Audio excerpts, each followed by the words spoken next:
So the other day on Monday, I went to go take a spin class, and it was like 5 minutes after, and the spin instructor didn't show up, and I had already like started the warm-ups, and people started to leave as like time ticked by, and I was just like, okay, I'll stay there. So I did a spin class in a well-lit studio. All the lights are on, no music, no headphones, just raw dogging some cycle drills for 45 minutes.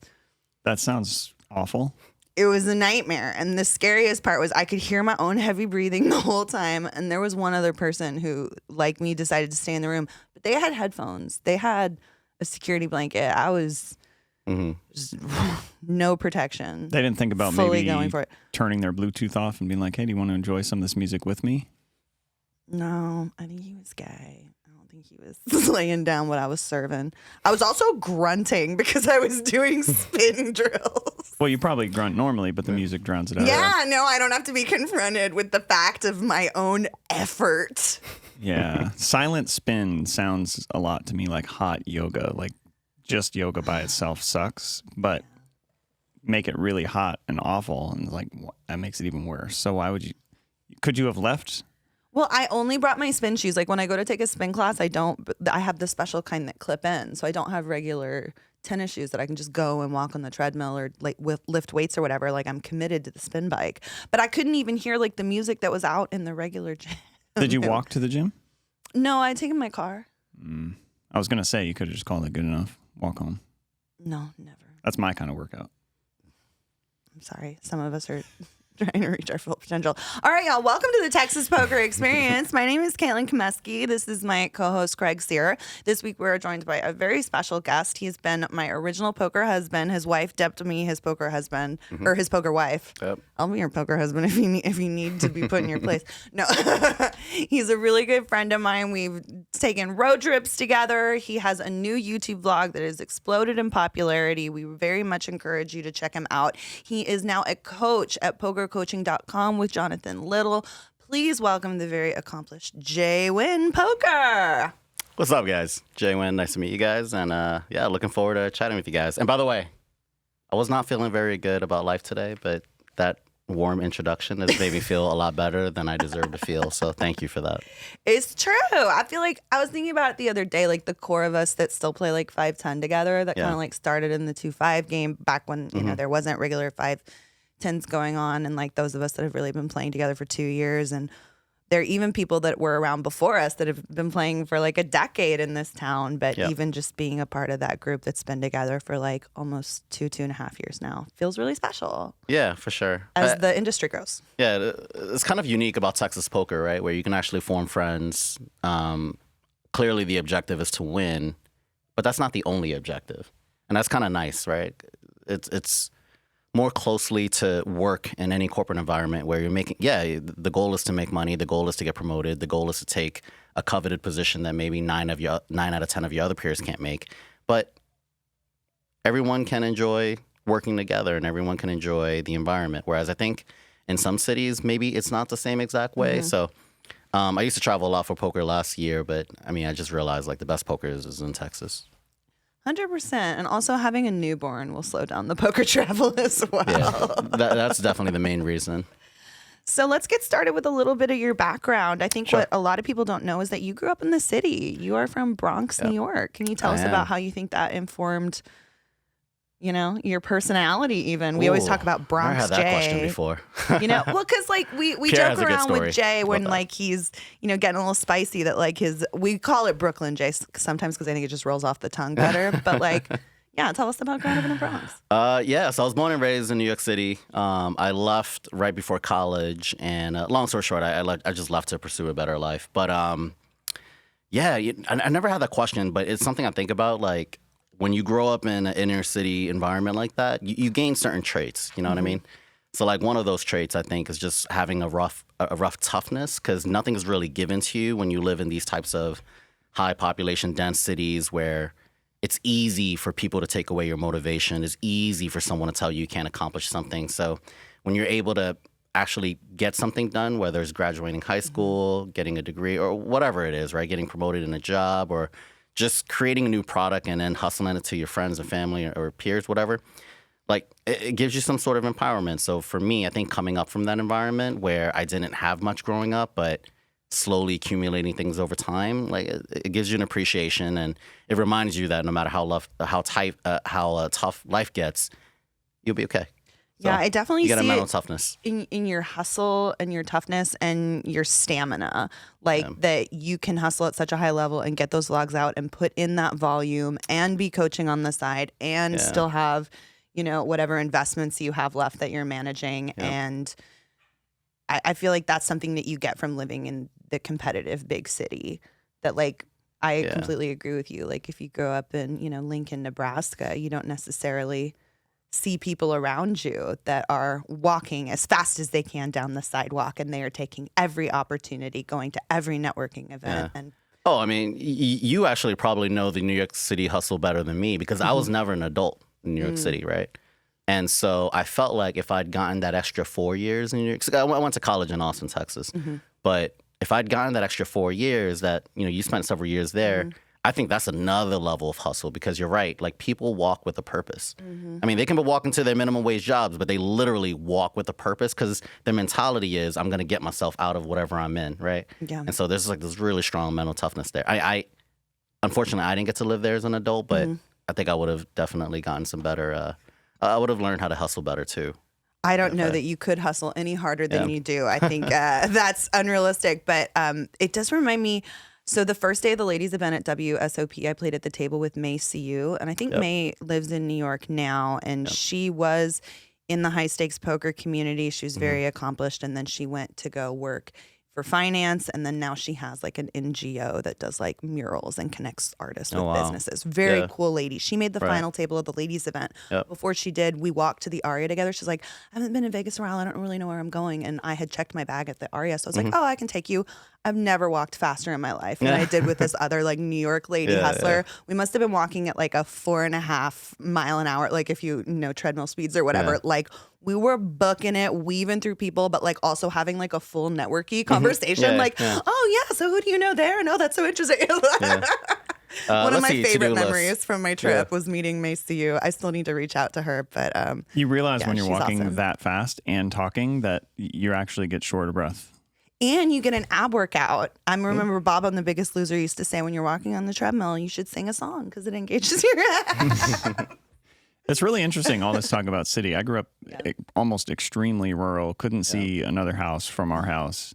And I mean, I think a lot of the same things, right? There's not a lot of opportunity, whereas you're talking almost like there is a ton of opportunity, but there's also a ton of people. So there's not a lot of people, you know, there is a lot of people chasing few opportunities kind of thing. For sure. It's the same thing in a rural environment. And it's like from a survival standpoint almost, you're like, well, if I get in trouble out here, I'm on my own. Like there's no one going to like walk by and see that I fell and broke my arm. Like if I have trouble here, I'm here by myself. I'm going to figure out how to get out of it on my own. And same thing, you see the kids from these small towns that are like, you know what, I'm going to go and get an education or build a skill set that's going to get me out of here, because I don't want to live in a town with, you know, 800 people in it my whole life. I want to get out of here and have like, bigger dreams. Belle and Beauty and the Beast, like, I want much more than this provincial life. It's a weird thing when you're growing up and you kind of realize how much your surroundings matter and how difficult it is to change them sometimes. But it's cool for the people that decide that they want something different. And it's not to say that, you know, where they grew up is bad or anything like that, just not for them. And you kind of realize, if I want to change this, it's not something I just like make the decision to do. I need resources. I need a plan. Yeah. What you said is so much more interesting, because it highlights the theme that, you know, environment matters, but I think the mindset is what matters more, because you and I just said we got the same experience, even though we're from two different places. We essentially wanted to get out of our environment for whatever reason, right? And that's a more common denominator than whatever city we're from, because you and I can technically be from the same city and perceive the environment as completely different. Absolutely. We can the either lens say, you see the world through is absolutely. Is different.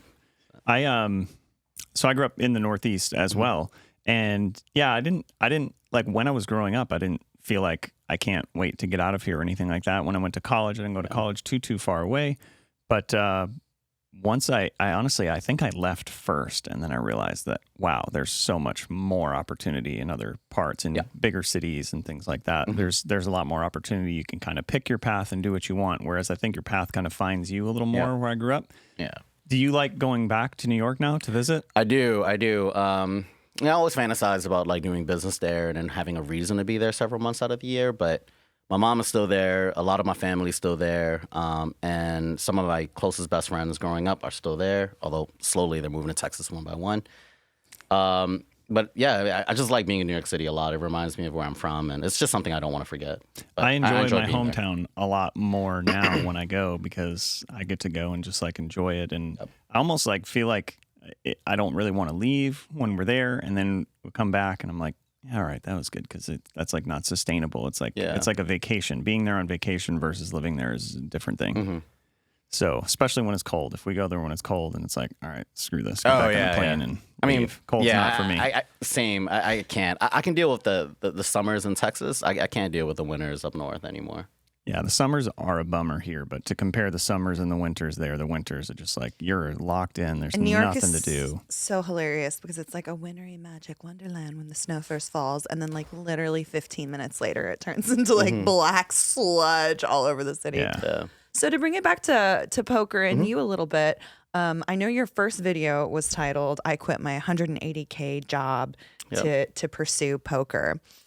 Do you think that was a huge reason why the video took off, was just like that title and that narrative that people were able to latch onto so quickly with you? Yeah, for sure. I mean, I did a fair amount of research. I looked at interestingly enough, I studied 0 poker vlogs. What I did, though, was studied vlogs that got millions of subs, right? Because I wanted to see common denominators. I also asked my wife when I was doing my research and getting into the vlogging world, hey, what kind of vlogs do you watch? And she was like, I can't even remember the name, but the Alaskan fishing vlog, the one with millions of subs. I'm like, wait, what? Like, why? Why is that your favorite? Why is that your favorite vlog? I mean, she doesn't fish. She's not from Alaska. She doesn't swim. She doesn't like the cold. I mean, there's nothing about the vlog that should interest her. But she finds it fascinating that this guy would just go on sea in his boat, catch big, unique fish, and then make a really cool meal out of it. And all the conversation that he has in between, whether it's about this, that, or that, she finds that whole segment interesting, and she'll watch that every single week, multiple episodes a week or whatever. And but anyway, whether it was that or some other finance vlogs, I just started studying like what works and what doesn't. And I remember doing this quick exercise. I was like, what makes me me? Because there's a lot of things that I can't beat people in, like Brad Owen, who is widely considered having the #1 vlog. He has like a top 2 vlog in the world right now, right? But definitely #1 in North America. I can't beat him in personality. You know what I mean? Like, I can never beat him in that. So to compete with him in that space would be really bad.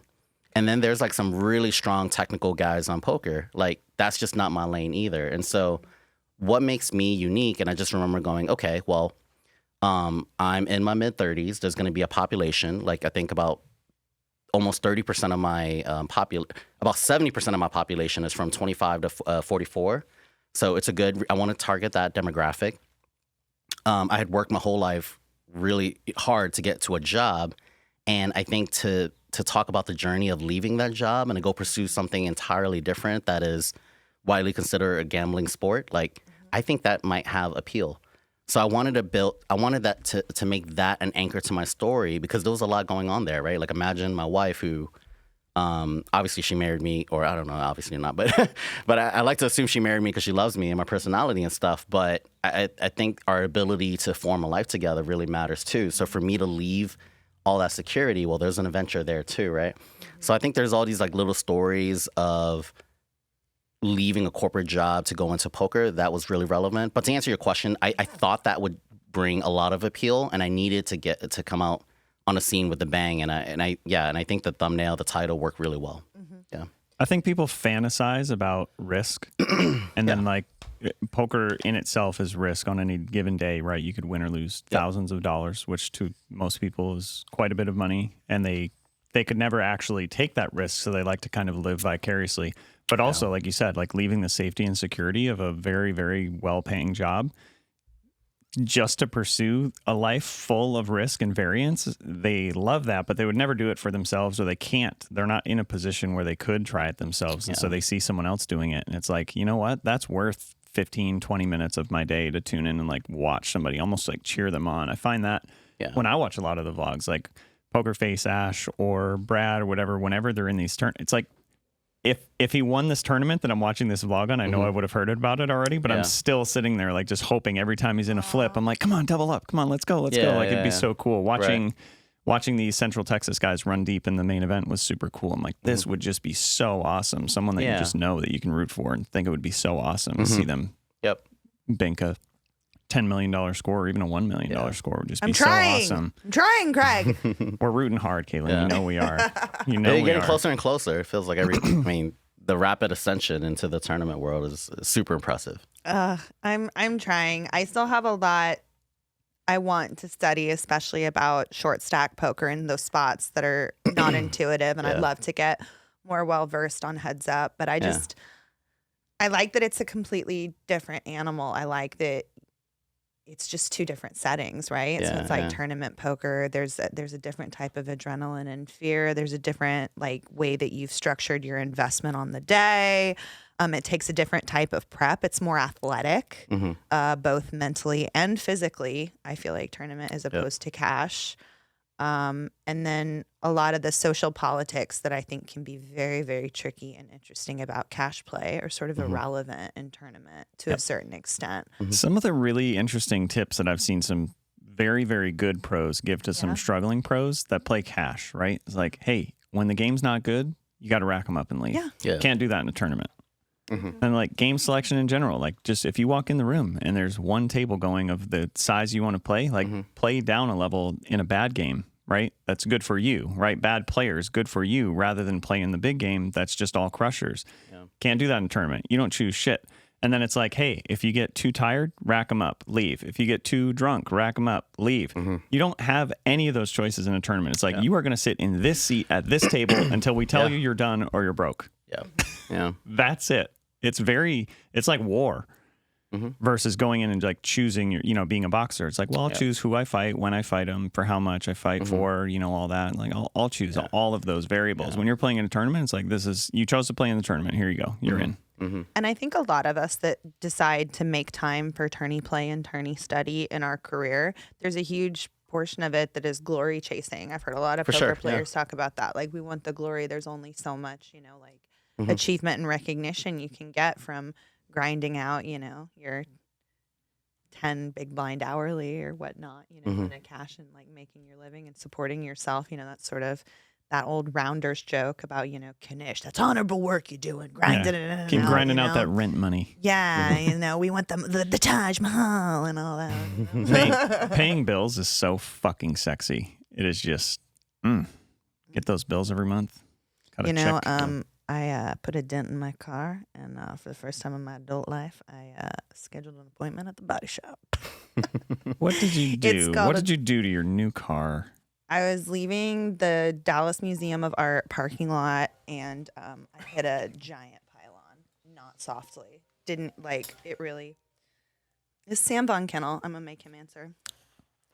Hey, Sam, you're on my podcast. What's up? Oh, great. I was just going to say I'll send you an Uber if you wanted today. I didn't know if you were driving or not. Oh, absolutely. So you want fun, Caitlin. Communicate it. I'll see you shortly. Give us a harsh but fair while you're on the line. I can send it. I can either reimburse you or I can order it for you. I've got your address, but my deal seems fine. Thank you, Sammy. Thanks for being a guest on the Texas Poker Experience. We'll talk to you later. Happy to be here. All right, bye. Our first call-in People guest. act like they don't like me when I'm drunk, but why are game runners volunteering to get me there then? I'm telling you. He cares. I don't know how to pivot out of that. That's our first ever call-in guest. Call-in guest. Sam Totally Von Kennel, organic. the white knight of Texas poker, if you will. I did have a subject I wanted to cover if we want to use this as a pivot. This has come up a couple times recently. It comes up, seems like, all the time. And I thought I was stuck, so I made a little bit of a scene about it. But people running it, Now we're all okay. familiar with the we get it all in. Hey, do you want to run it once, twice, sometimes 3 times? I'm actually a fan of 3 times. People think as a dealer that I hate them running it 3 times. It's like, no, it's fine because then you end up with a winner and a loser, which is kind of cool when you still have like a giant hand rather than just chop it up. You both win $15. Congratulations. But I'm talking about more couple folds, middle position raise, everybody folds, gets around to the big blind. Big blind has a trash hand and it's just like, you want to run it for that 25 you open to? And it's like, yeah, okay. I'm like, I folded to that 25. I didn't have that option to run it. That to me is not fair. I don't think they're colluding to get my $2 And there's always like that blind. blackmail element too, where it's like, I'm just gonna fold if you don't do it my way. Yeah, then It's fucking like, fold. quit Let's bullying. move on. Let's just play the next hand. Homie has ace king under the gun. He opened. He's been waiting. He wants the $7. Shut the fuck up and fold. I've actually seen it where it's a 3-bet. Somebody opens and then there's the 3-bet. It gets back around to 3-bet? them. And then they're just like, well, I'll run it for the 110. And I'm like, What are we doing here? motherfuckers, What are we doing let's here? go. You raised me out of this pot and now you're just going to run it with no aggression? That's bullshit. So I didn't know if I was being a prima donna just because I was stuck. It has always annoyed me, but is it something that when I'm in the box, do you yeah, think let's I hear should from be Jay. policing this? I think soft play is pretty bad. You don't want to see too much soft play because then, you never want to feel accusatory towards anyone. Now, I've seen it where it happens in the blind where they're like, as that's opposed to great. chopping, right? Everybody just folds. It gets around to the blind. Like, you want to run it for $25 every time this happens? That's fine because then they're in agreement. 2 players sitting next to each other. Hey, when we are the blinds, rather than get a walk or chop it, let's just run it for a certain amount. And a lot of that's for the table, right? It's fast play. Fast play is great for poker. Yeah. Fast play is great because then everyone at the table gets more hands, and obviously they can chop it. But hey, we're you already gonna- got money we're out. gonna You get might as into well that. just. We're going to get into more hands. But no, I agree with you. I think I don't see that too much. So thankfully, it's not a trend. But hopefully, it never becomes a trend where. Yeah, you don't see that People just happening running at it. 5, 10, 25 as often as 1, I was 2. a little bit made to feel like, hey, who's this stick in the mud that doesn't want us to run it? And I feel like they didn't understand where I was coming from, and that's why I said, like I said, I was stuck. Been I on a don't know. Was it downswing. 2 in the morning? How many people were drinking? I need more details to it was actually late. formulate a. Not a lot of alcohol, but it was late.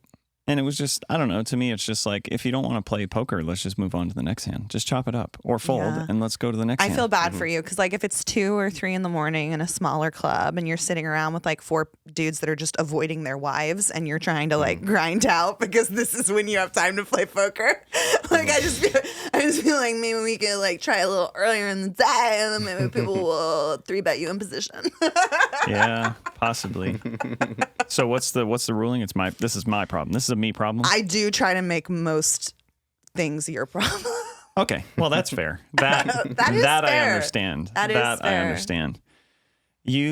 Did you say that you have a bit of a hangover from the WSOP, or everybody has? No, I've just been noticing. So this was like my first time going for like a proper amount and playing a series, and I have noticed like I noticed Veronica Brill and Kara Scott, other poker influencers like talk about this idea of like a jet lag or a hangover after the high intensity of like being at summer camp with all of your friends and everyone's centralized and there's a lot of social issues. And, I feel like a lot of people hook up at WSOP and not enough people are talking about it. But if you don't get laid at the WSOP, like you're doing something wrong because everybody ready. I was getting it.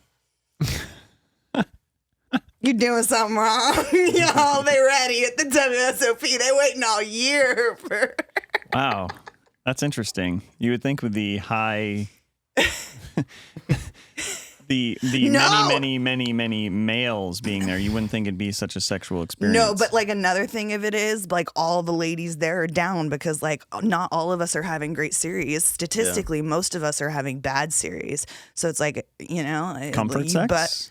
Yeah, you bust an event and let them bust a nut. Really? Huh? Who knew? Am I not?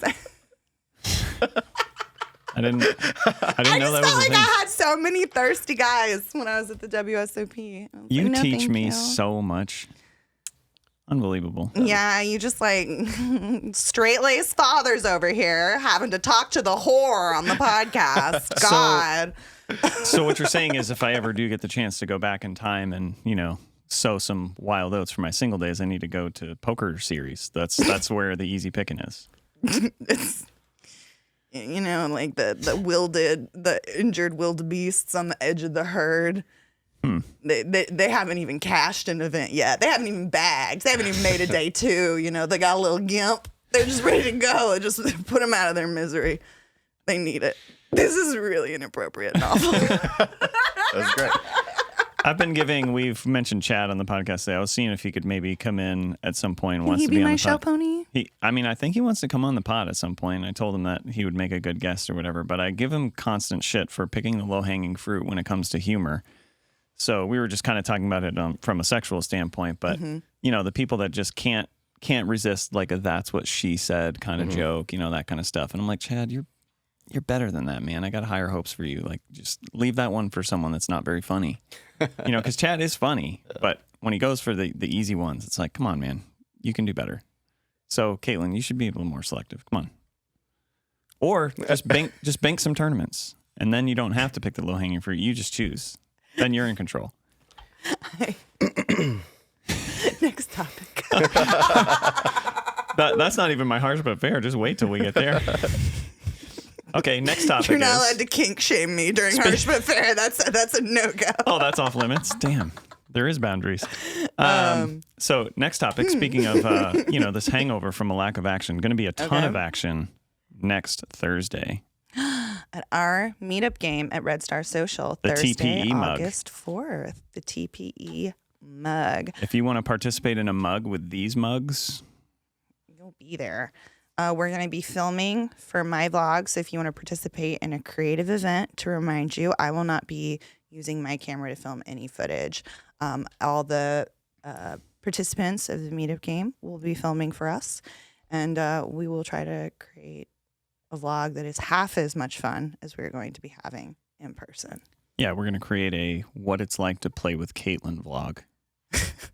For some of us, it might even be like what it's like to be in the same room as Caitlin vlog. You know, it might be 3 tables over and just hear her laughing, high pitched. You're trying to be mean to me, but you sent me the nicest goddamn message after I went to your baby shower. You sent me the nicest message I've ever received from an adult friend. No. You told me I light up the room, motherfucker. I'm not going to forget. I'm not going to forget. Well, I had to post on Instagram one of our other text message conversations. Maybe we'll post this one too. We already talked about that. I was rude to you when you tried to give me a free fish tank. Leave me alone. Tried to do something nice for Caitlin and got shamed by her big tank energy. So what time are we going to start? Thursday, August the 4th at Red Star Social. Yeah. What time do you want to start? Do you want to start at 6 or 7? 5 o'clock. Okay, 6 o'clock. Because that way they'll be there by 7. Because everybody thinks they're like a prima donna and they have to come like an hour or 2 after the start time because they're very busy and important. I don't want to be there when it's like awkward and there are only 7 people in the room and like Caitlin's trying way too hard to entertain everyone. Like that sounds like cringe to me. I'm going to get there at 7. So we'll start at 5. So at a bare minimum, I think we can spread their bread and butter like a 1-2 with $5 bomb pots. If anyone wants to spread short deck, if we have enough players, I'm happy to do that. If you want to play a little bigger, I'm sure you're happy to do that. I think we've convinced Jwin to maybe swing by on my at calendar some point. August 4th. It's 5 official. o'clock. Oh, 6 o'clock. 6 o'clock start. Done. If you're not there by 7, we'll lock the door on you. Sounds great. You can have ramen and sushi beforehand or bon air. Come by, bring some sort of recording device to catch Caitlin acting a fool, and then be able to share that not hard. content On with my her. calendar. It's not hard. All right. Jay, I want to ask you about the exciting announcement that you've made in the last couple of months, which is your new relationship with poker coaching. Can you tell us a little bit about that? Yeah. So, I'm doing my social media thing and just grinding. And I can share some background details, which I think a lot of people might find interesting. So Justin Saliba, who is the head of content over at pokercoaching.com, he's a crusher and also a bracelet winner now too, or WSOP winner. But he reaches out to me, says he really likes my stuff, and we just set up a meeting. We chatted about poker theory. We chatted about work. We chatted about, just a whole bunch of different things. And they, it really just ended up with, hey, we'd love to bring you on board, and here's this kind of stuff that we're looking to fill, and we'd love your help with it. And I was just like, this is a no-brainer. What's really funny was when I started playing poker, roughly about 3 weeks after I played my first home game, I went online, typed in poker strategy, and I somehow landed on Jonathan Little's YouTube content, and that right away led me to the paywall site, pokercoaching.com, and I became a paid member right away ever since. And so whenever they reached out to me, I was like, this is serendipitous, because like what better relationship could I have than to promote a product that I've used since day one? And so it worked out really, really nicely. But behind the scenes, we also had a whole bunch of interesting relationships. So, for example, my private coach is already a coach on their staff. There's people that I fully bankroll, and one of them used to be coached by Justin. So it was like there was all these like little relationships that was already there, where when the initial introduction conversation came up, I think there was a lot of good background checks already to who I am and that kind of stuff and how I do business. And it just worked out really well. But ever since then, I've learned a ton from them. I got to meet them during the series. I didn't get to go play, but I did get to fly out there to meet the team for a couple of days and do some marketing work where I'm like, this is great. I'm looking forward to the work that I'll be able to do with them. And hopefully I'll be able to contribute in a meaningful way. Yeah, I feel like you've been able to accelerate your poker career in many ways. And one of the ways I'm very interested is how quickly, since from the time you made poker your main focus, where you took on other players, not only as a coach, but as a backer, that if you believed, I feel like that stable building, that part of the poker player's journey doesn't usually happen that early in the career. What was it that made you want to like jump right in there? I needed more things to gamble on. No, I think it's just experimenting. I think when I left my job, it was just like, when I left my job, it was really clear to me that there's multiple ways to make money in poker, and you just need to figure out what you're good at. Yeah. Right? Like, not a lot of people can love poker, but maybe that's not their best way to make money. Like, believe it or not, some people are really great coaches, and they don't need to be the best players, but they're so good at emotions management, expectation setting, goal setting. They're good at all the things that maybe some of the best players in the world aren't good at. And so when you look for a coach, what are you looking for? Are you looking for that, or are you looking for the best technical person that may or may not be able to teach you those things? Another golf analogy, I make them all the time, but it's just because that's the game, the sport that I know the most about, and very much a player caddy, different type of thing. A lot of caddies that caddy for professionals on tour, the best players in the world, they're damn near world-class players themselves. They understand the game, but they can't control their emotions. But for whatever reason, when they're not the one hitting the shots, they're excellent at controlling their players' emotions, and they're out there and like they're partners. They are a team. It's that objective viewpoint, right? Like they don't have enough skin in the game, so they can go, okay, this is what I actually see, and that You're opinion about is to very make valuable. this mistake, and don't do it. Don't do it, because I do it all the time. That kind of thing. Yeah. Same thing. I realize that I'm not that great at playing, and I can make more when I deal the game, and I can still be around it. That's kind of why I started dealing, is because like, hey, I can be around. I couldn't really afford to play at the time when I started dealing. And so I was like, but I can be around it, and I can learn the game a little bit by dealing, and I'm like guaranteed to leave with some money. And then same thing, like building the tables. Like you said, a lot of ways to make money in poker or anything that you love, really. You just got to kind of find the way and do it. Yeah, exactly. And so building the stables, excuse me. So I was already coach. I had already had like a group of private students. And then at some point I was like, you know what? I think it would be mutually beneficial if I found high potential people that I can bankroll, and I'll just make a percentage off of their profits. We'll put together good contracts, and then we'll work it out. Ended up being pretty good. But just like I expected, I signed on 4 people. One of them really blew it out the water. One of them broke even, and then the other 2 did poorly. But that's what I expected to come with. You know, and for me, I was like, all right, I need to figure out how to make 4 to 1 on my money. If I can make 4 to 1 on my money, I'll be profitable if that exact ratio played out. And it did. And the person that did the best, he's done amazing. And I've heard you talk about him a lot. Yeah, and but for me, I've kind of pulled back away from that world, because there's a lot of things there. You have to trust the person with the money. Are they reporting accurately? And then the emotional management became a lot. Like, somebody's just spiraling down. Like, do I have the time? And it's not about what they can do for me. It's about what I can do for them. And for me, I was already running at 120% capacity, where I was just dropping the ball on everything. I wasn't being a good XYZ to anything that I was responsible for. So at some point, I just decided, okay, I need to start pulling back. So I don't run a stable anymore, but it's something that's but I'm glad I got the experience, though. Yeah. Like, I made good money out of it, and it's something that I want to do at some point when I'm ready to build that infrastructure. But right now it's not the time for me. So do you have any, like, what's it called? short-term goals that you'd like to share with us, or short-term plans that you want to promote?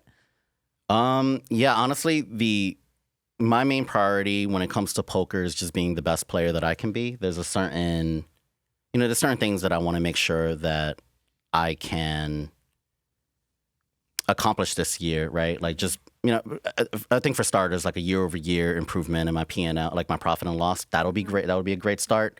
Doing really good content on YouTube. Like I'm always thinking about, okay, like what, again, it's the same exercise. Like what got me from 0 to 10,000 subs is good, but what's going to get me from 10 to 20K subs? Because now I'm competing against a whole different class of vloggers. Yeah. And so like what makes me different? I'm constantly doing that exercise. And so, for me, I like to keep things simple. And for me, it's like, all right, poker, play the best poker I can. And hopefully my profit and loss represents that.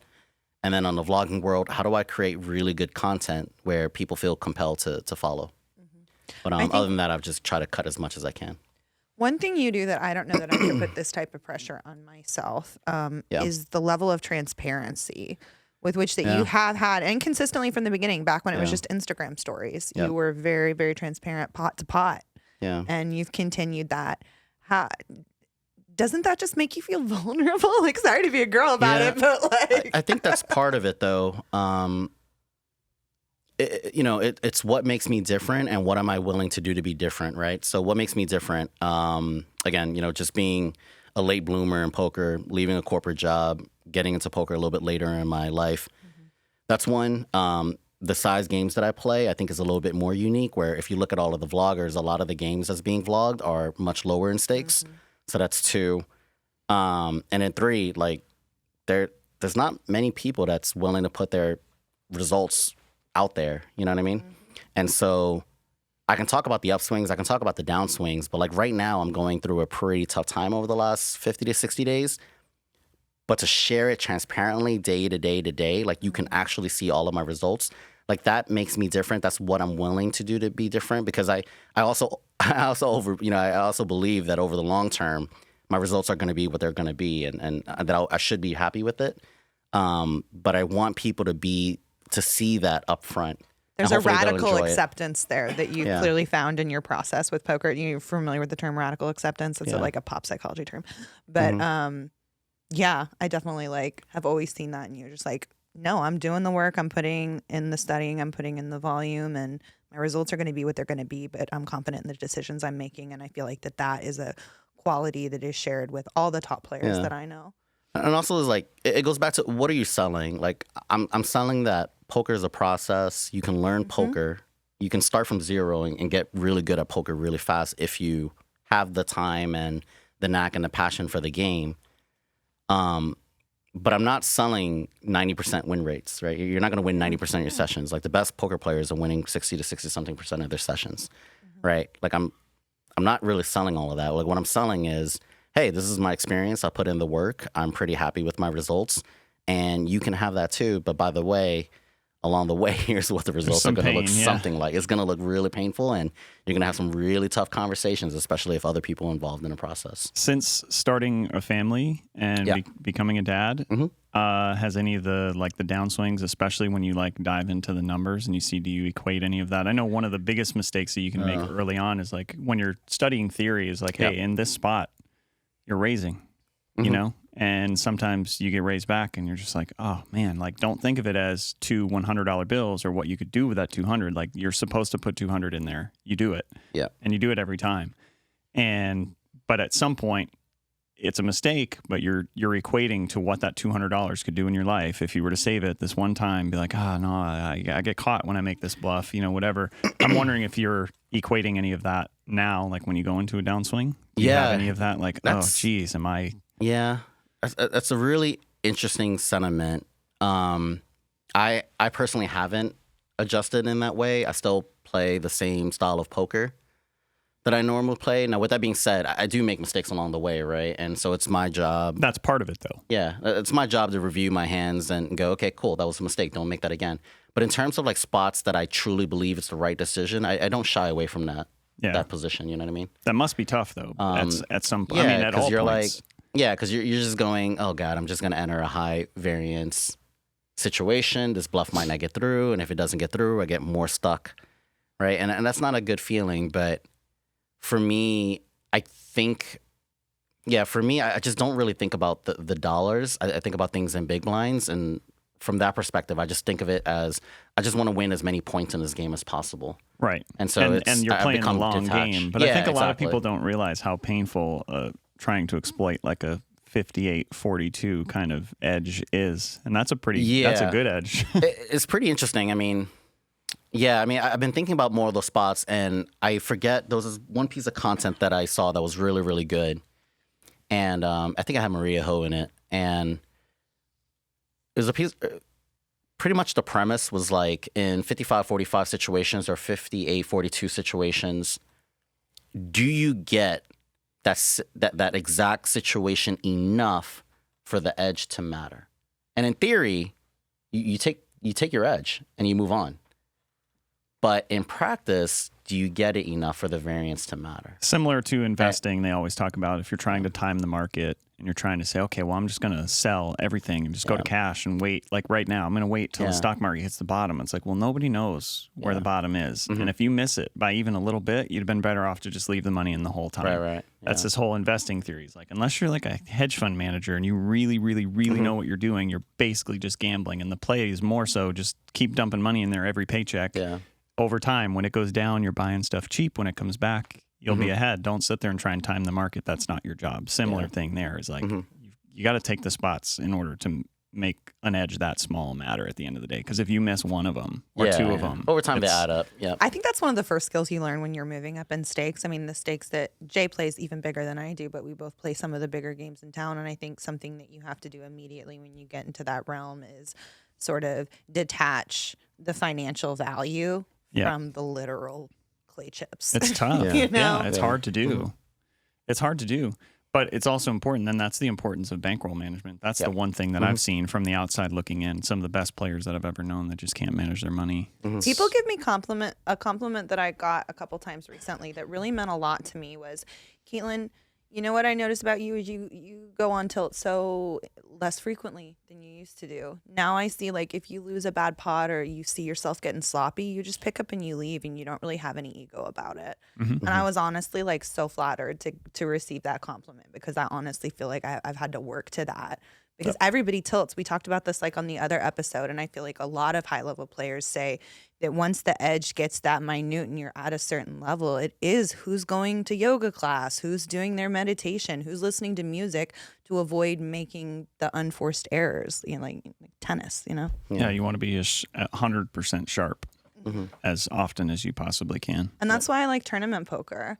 Because it's like the luck is such a big component, but it's also just like such an exercise in discipline. Well, like we were talking about before, like too, is like you must be sharp right now, not when you choose to be. It's like this is the tournament's going on right now. If you can't show up at 100%, then you're at a disadvantage. All right. Well, we're getting to about the 43-minute mark, so let's move into the top 5. Okay, top 5. This is kind of interesting compared to what we were just talking about. Top 5 distractions in poker. Okay, love it. I was dealing recently at a very, very, very slow game, and I believe it had just about all of these distractions going on simultaneously. So let's dive into it. Number 5, sports. Sports on in the background, people watching the critical element of a game. This is one I can tell you as a dealer, one of the most tilting things for me is when I'm like, got to do a little table tap, you know, hey, it's on you, it's your turn. Yeah. That's fine. That's my job. Got to keep the game moving if someone's not paying attention. But when I get eye contact after that, maybe the second tap, maybe the third tap, maybe the name. If I say your name, you're in deep shit because that's like level 3. So I say like, hey, hey, Caitlin, it's on you. And it's like, oh, now I've got your attention. You turn, you're like, yeah, okay. And then you turn back around because it's like, I got to watch this pitch or I got to watch this snap, watch this play. And it's like, okay, I like you how just you're using acknowledged. my name when this never applies to me. I have never looked at a It's poker like- game is 100% always more interesting to me than any sport, unless it's men's gymnastics and they're nude that week. I don't care. I can honestly say of all the times that I've dealt with you playing, you've probably slowed the game down a maximum of 8 seconds total.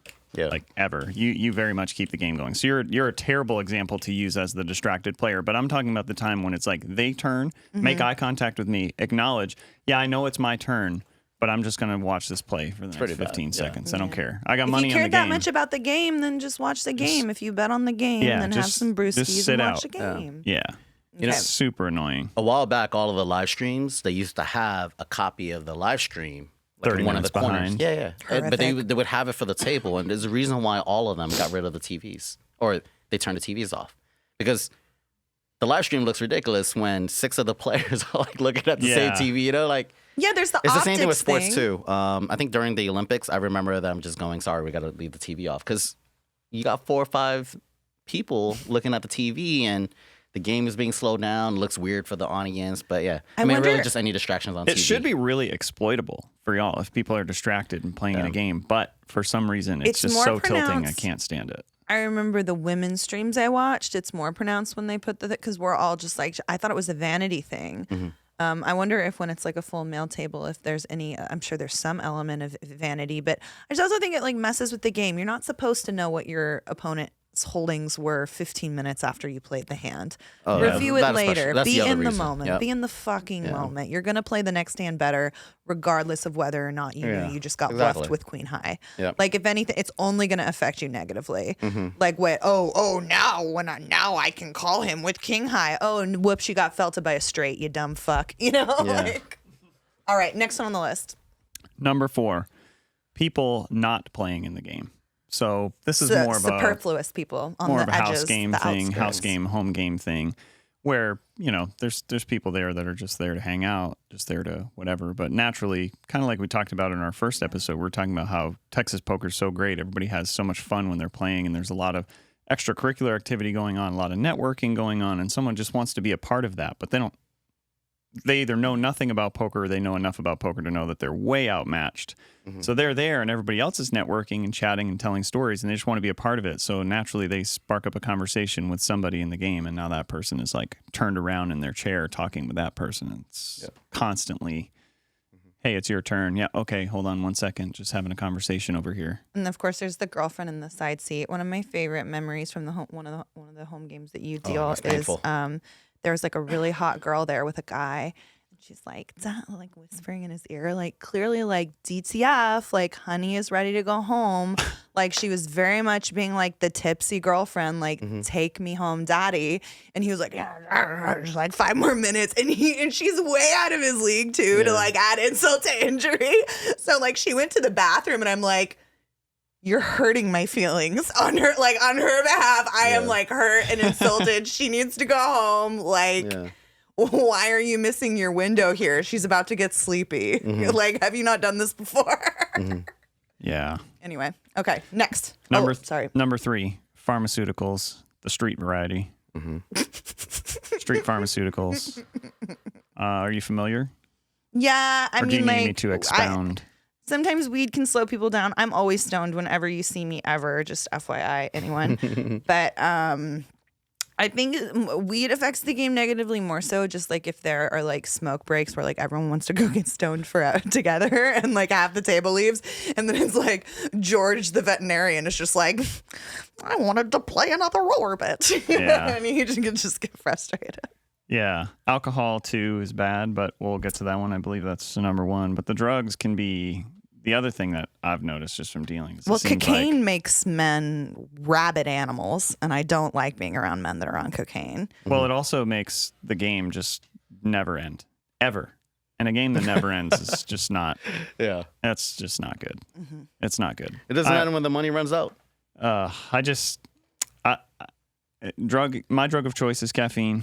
And I can caffeinate, like I'll have enough to kill a small horse and that's fine. But I always go home and like the super, super late nights when the sun has come up and I get back and Jackie's like, geez, that was a really, really late one. I'm like, yeah, I can't keep up with cocaine. Like I just can't do it. I cannot do it.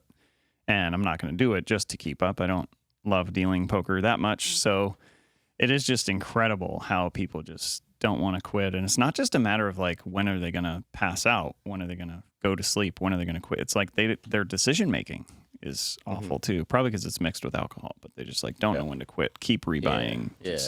You got to go home, man. You got a job.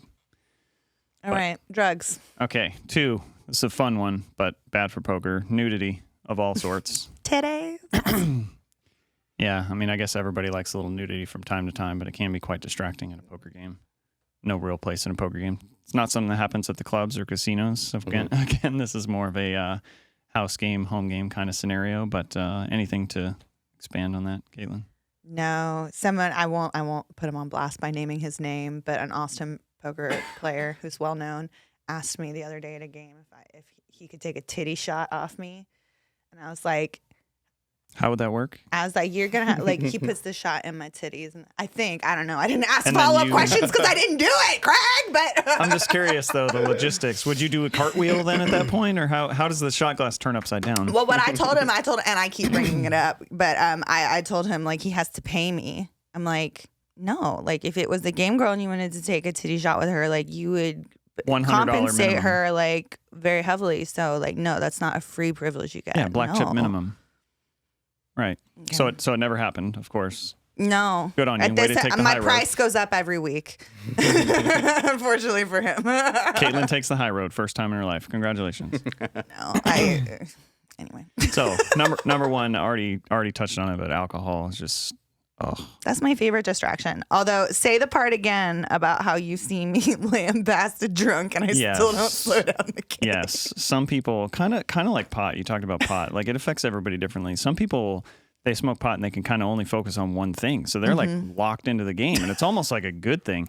Caitlin, it's same thing. It affects everybody differently. Some people just get so drunk that they can't pay attention to anything, or even when you tell them it's on, their thought process is so slowed down that it just slows everything down.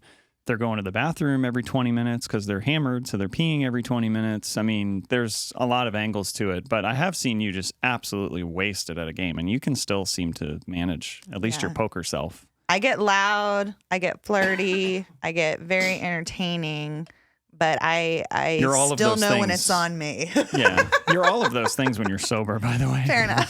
Maybe just I accept your feedback. so harsh but fair. Do we want to go for it, or do we have a hand Yeah. review? Any specific hands that have been cool lately? Hand review. Almost as a troll, Jay, we will review one hand because it's Yep. like we're not a coaching Yeah, podcast or anything like that, but we will review like one hand in depth. If you have anything of late, anybody. Did we talk about the hand I played versus coins where he folded top pair to me and I couldn't believe it? Did we talk about that one? No, I've never seen coins fold top pair. I think you're lying. Okay, it's pretty freaking wild. So this is on stream. Jay was on this stream. So I'm in the straddle position. Somebody open, or no, I don't even think there were. It was either a small open or limps. But there were like 4 or 5 people that just like called. And so I look at Queen 8 suited in the straddle and I'm like, boy, howdy, bottom of a range, let's squeeze. So I squeezed and like Jay called and 2 other people called and Coins called on the button. I flop a flush draw and I'm like, I have a good feeling about this. And this is not like an advisable play. Like Jay, pokercoaching.com can let me know what a fucking donkey ass move this is. But I like to big dick people on stream. So I just shoved. Like pot size, like shove the flop, like big dick people. And everybody got out of the way pretty quickly. And Coins like tanked for probably 2 minutes. Like it was a long coin tanks, which usually means he's going to find the call. Yeah, So I'm most just like, players. hope I get there. I'm literally just sitting there being like, I know he's going to call me. Hopefully this is a double and not a Caitlin cries because Coins only runs it once. He folded. He had ace 8 offsuit on an ace high board and he folded to my shove, my flop shove. Well, your shove And then- does look but strong if there you with the remember- flush draw. It does look strong. But did you see that like how he didn't fold again the rest of the stream? He called people with like gutters. Did he find or out, or you think draws. it's because women don't bluff? I don't know. I thought it was wild as hell. I maybe it was the woman don't bluff thing, but like I've never seen Coins full top pair But I mean, if on you're the flop. Like my God, if you're also betting into several others, maybe that's why it just looks Maybe. really strong. I wanted to big dick everyone. I did it successfully. Can I add a Caitlin hand that I thought was really interesting? Yeah, all right. Yeah, So- we'll Oh, make no, an I'm gonna exception. get called out. No. This is fantastic because this is the beauty and essence of poker. But it was me, you, I think Matt was in the hand, and I keep on wanting to say this guy's Israeli, but clearly he's not Israeli. But do you remember at Palm Social when there was this random guy who just came Demetrius? in? Demetrius. Yes. Yes. I remember. How could I forget? All right. Let's just fast forward to the river. All right. Action, I don't action, remember action this on hand. flop, turn, and river. And by the river, there was ace king on the board. So it was ace high board. It was ace king, and then let's call it several other random hands. Caitlin jams as a bluff with queens. Why She would I gets do that? insta-called by this gentleman. I think she goes, "You're good," and flips over queens. He goes, "No, I'm not," and flips over 10 high. And this is like a $5,000-$6,000 pot, and I just remember. All right, and I need to give clarification to this. At this point, Matt is stuck a few $1,000s. I'm stuck at least $5,000. He was hammering everyone. And Pierre was also stuck. Between Matt, Pierre, and I think we were all stuck $20K together. Why am I playing five-handed? Because that's how cool Demetrius was, and I'm willing to play that lineup. I remember this gentleman who seemed to have unlimited amounts of money, and every single dollar looked like it was from the bank. Neatly wrapped. Anyway, Caitlin leaves, and I just remember the staff coming to us and going, "Hey guys, we close in 7 minutes." We just looked at this. "I will give you $100 for every hour this club stays open." Close the door and do not let anyone out. Anyway, needless to say, we all left unstuck. That's not even a punt. That's like, that doesn't even qualify as a punt.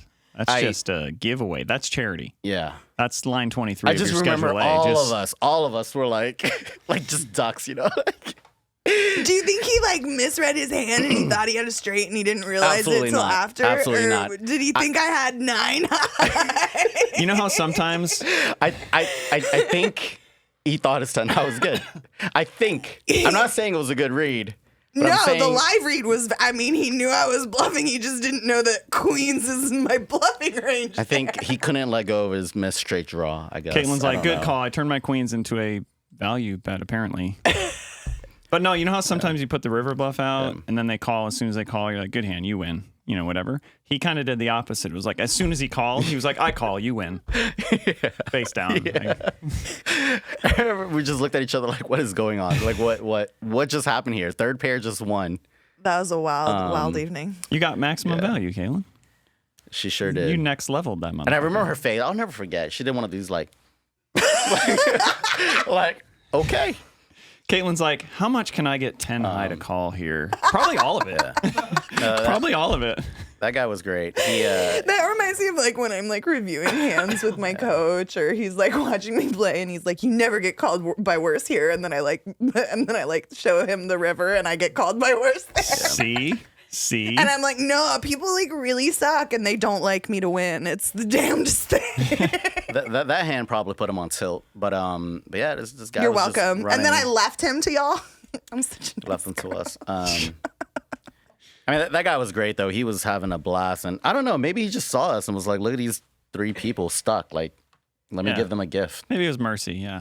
I think so. I mean, yeah. I've never seen was anything wild. like it. Y'all Happy ready to be memories. mean? Yes, harsh but fair. Okay.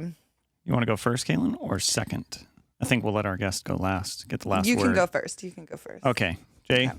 This is an easy one, and it's one I've used on this podcast probably more than once. Okay. You're wearing a Yankees hat. Fucking hate the Yankees. Red Sox fan. Have been my People whole always life. hate those who win. You know, you ever realize that? Yeah, This when is was the weird. last It's time a you weird won a thing. Why World people are Series? always talking about me. When's the last World Series win? Was it like 22 years ago? Something like that? In my was- childhood, we won enough championships for me to be happy never winning a championship again. Yeah, well, last 20 years, I got 4. You got 0. But call that recency bias, I guess. But y'all are killing it this year. It's scary. Looks like you're going to win like 120 games this year. It's nuts. If you don't win the World Series this year, you got no excuse. So that's my harsh but fair for you. That's an easy one. That's an easy Caitlin? one. Thanks for not attacking my alma mater, by the way, because that one might hurt a little bit more. But Oh, what's that? University of Texas, Yeah, no, I got nothing bad to say there. my man. Yeah. Caitlin, you follow directions like shit. I do. You were sent an invitation to this past weekend's Explicitly said no baby gifts. sprinkle. I Said was we have unaware. everything we need. We already have a boy. We're having another boy. Don't bring us Yeah, gifts. we really just wanted to have an excuse to have some friends over and gamble a little bit, have some fun, and play some poker and everything. So we expressly said on the invitation, please no gifts. We have everything we need. We just want to get together with friends. Don't bring anything. You're first to show up, and you have this gorgeous box wrapped with a fancy bow on it. And you brought something for Charlie as well. You brought him some bubbles to play with. We had fun with that. And all I could think is, I'm like, I don't know how we could have been more clear. And you were even so brazen about it. You posted it on Instagram right before. You were like, oh, shopping, getting a gift for the party I was expressly asked not to bring a gift to. Yeah. So you show up, and not only that, it was a thoughtful gift. It was a high-quality gift. And those look like really, really cool stuffed animals. So I think both children will enjoy them. You're very thoughtful. You're very kind. Way to not follow directions. Harsh but fair. I just always assume the don't bring gifts part doesn't apply to me, especially when it's a gift for a child. I definitely want the children in my life to get gifts. To be fair, since we're in harsh but fair, okay. I feel as though you believe most rules do not apply to you. That's true. That's true. It's a toxic quality that I have, but it's true. It's her world. We're just living in it. Yeah, sometimes it works out for the better, I guess. Yeah. What's an example of that besides the gift giving? Pop quiz. Hard pressed. Pop quiz. Hard pressed. Pop quiz. Don't know. Pop quiz. Yeah, so you fail. Okay. Harsh but fair. Okay, Jay, your harsh but fair is that you put in too much volume.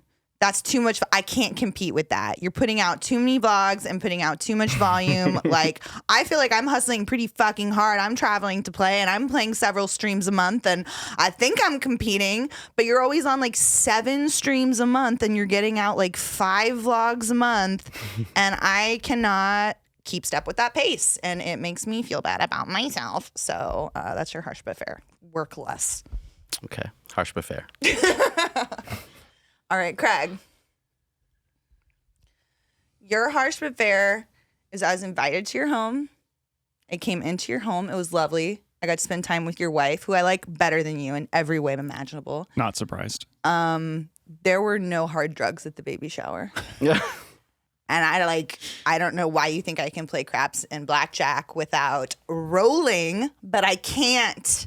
So next time you invite me to a social gift, like maybe make me feel more hospitable, maybe like provide what I need to feel comfortable around your friends. I didn't even know anybody there, Craig. You want me to be sober around your adult friends with children? Fuck off. Harsh but fair.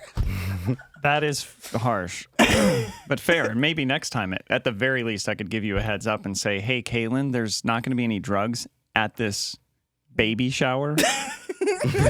So if you would like some, you need to bring your own. No. BYOD. BYOD. I did smoke a joint with your brother-in-law, though. So the drugs that were to be found, I found them immediately. What's this? I don't know. Just mix it in. I like how you toss the salad. This is your prop work. He's like, don't worry, this is just weed. I wasn't even asking, sir. Just pass it. Thank you.